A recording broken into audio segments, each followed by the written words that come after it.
వేదములకున్ వీక్షింపగా రాని నిన్నీ లోకంబున బ్రహ్మాండములన్నీ నిండి నిబిడీకృతమైపోయినటువంటి నువ్వు ఈ లోకంలో ఇవాళ రాశీభూతమై తిరుగుతున్నావు. ఈ వనాంతరమునందు, ఈ అరణ్యంలో, ఈ వనాంతరమునంది మందలో, ఈ ఆవుల మధ్యలో తిరుగుతుంటే కృష్ణయన్ చాలాపాది సమస్త భావములు నీయందే నిక్షేపించు.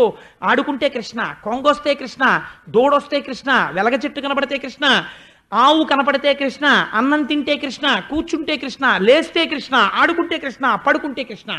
నీతో కలిసి ఆడుకుని పొంగిపోయినటువంటి వీళ్ళున్నారే, ఈ గోపబాలుర పాదములకు అంటుకున్నటువంటి ధూళికణాన్ని తీసి నా శిరస్సు మీద వేసుకునేటటువంటి అదృష్టాన్ని నాకు కటాక్షించు.